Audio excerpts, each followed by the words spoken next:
आज हम बात करने वाले हैं दुनिया की सबसे भयानक औद्योगिक दुर्घटना की। और सच कहूं तो ये सिर्फ एक हादसा नहीं था, नहीं, ये कहानी है लापरवाही की, लालच की और एक ऐसे सिस्टम की जो पूरी तरह से फेल हो गया था। इतिहास में कुछ तारीखें ऐसी होती हैं जो कभी भुलाई नहीं जा सकती। आज हम एक ऐसे ही काले पन्ने को पलटने जा रहे हैं।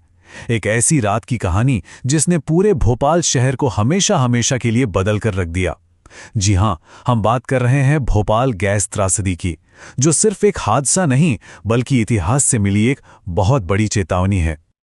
तो चलिए इस पूरी कहानी को हम 4 हिस्सों में समझने की कोशिश करते हैं। सबसे पहले देखेंगे कि वो जानलेवा वादा क्या था जिससे ये सब कुछ शुरू हुआ।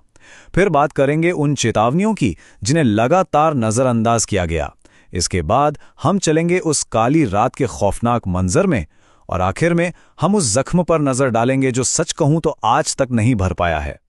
तो हमारी कहानी की शुरुआत होती है एक वादे से, एक बहुत बड़ा वादा, तरक्की का, विकास का।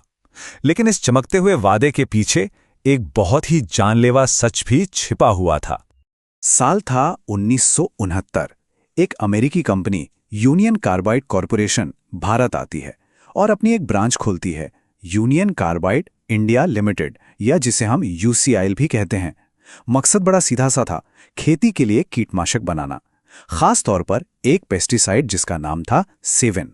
सब कुछ ठीक लग रहा था, है ना? लेकिन इस फैक्ट्री को बनाया गया भोपाल की घनी आबादी वाले इलाके के ठीक बगल में। और यही थी इस पूरी कहानी की पहली और शायद सबसे बड़ी गलती। सोचिए, एक ऐसी फैक्ट्री को लोगों के घरों के इतने करीब बनाना, ये तो आने वाले खतरे का एक साफ साफ इशारा था। अब इस पूरी फैक्ट्री के दिल में था एक केमिकल, नाम था मीथाइल आइसोसाइनेट, शॉर्ट में कहें तो MIC। ये कीटनाशक बनाने के लिए बहुत जरूरी था, लेकिन इसकी एक और सच्चाई थी। ये इतना ज्यादा जहरीला था कि अगर जरा सा भी लीक हो जाए तो ये किसी की भी जान ले सकता था। माइक कितना खतरनाक था ये समझना बहुत जरूरी है। देखिए, ये जहरीला केमिकल सीधा हमला करता था आंखों पर, फेफड़ों पर, त्वचा पर और यहां तक कि दिमाग पर भी। और जो बात इसे और भी ज्यादा खतरनाक बनाती थी वो ये थी कि जैसे ही ये पानी के संपर्क में आता, एक भयानक अनकंट्रोलेबल रिएक्शन शुरू हो जाता था। और यहीं पर हमें एक डबल स्टैंडर्ड, एक दोहरा मापदंड साफ साफ दिखाई देता है। आप सोचिए, दुनिया के कई बड़े और विकसित देशों में MIC को स्टोर करने पर या तो सख्त पाबंदी थी या फिर पूरी तरह से बैन था, लेकिन भारत में यहां इसे बहुत बड़ी मात्रा में जमा किया जा रहा था। ये एक टाइम बॉम्ब रखने जैसा था, एक बहुत बड़ा खतरा। तो खतरा तो सामने था, पर अब हम बात करते हैं उन चेतावनियों की, उन रेड फ्लैग्स की जिन्हें पूरी तरह से नजरअंदाज कर दिया गया। ये गलतियों की एक ऐसी चेन थी जो सीधे एक भयानक तबाही की तरफ जा रही थी। हुआ ये कि हादसे से कुछ समय पहले ये फैक्ट्री लगातार नुकसान में चल रही थी, और जब मुनाफा कम होता है तो अक्सर कंपनियां कॉस्ट कटिंग करती हैं। खर्च कम करने के लिए कंपनी ने बहुत ही खतरनाक कदम उठाए। जो सेफ्टी सिस्टम थे उन्हें बंद कर दिया गया, कर्मचारियों को नौकरी से निकाल दिया गया, और जो बचे थे उनकी ट्रेनिंग पर भी पैसा खर्च करना बंद कर दिया। मतलब आप अंदाजा लगाइए, सुरक्षा का एक एक करके हर दरवाजा बंद कर दिया गया था। गैस स्क्रबर, जो लीक होने वाली गैस को न्यूट्रलाइज कर सकता था, वो काम नहीं कर रहा था। फ्लेयर टावर, जो गैस को हवा में ही जलाकर खत्म कर सकता था, उसे बंद कर दिया गया था। और हद तो ये थी कि जो अलार्म सिस्टम लोगों को चेतावनी दे सकता था, वो भी खराब पड़ा था। इसका मतलब बिल्कुल साफ था, अगर गैस लीक हुई तो उसे रोकने का कोई भी तरीका नहीं था। वो फैक्ट्री अब फैक्ट्री नहीं रही थी, वो एक टिक टिक करता हुआ टाइम बॉम्ब बन चुकी थी जो बस फटने का इंतजार कर रहा था। और फिर वो इंतजार खत्म हुआ। आ ही गई वो काली रात। तारीख थी 2 और 3 दिसंबर 1984।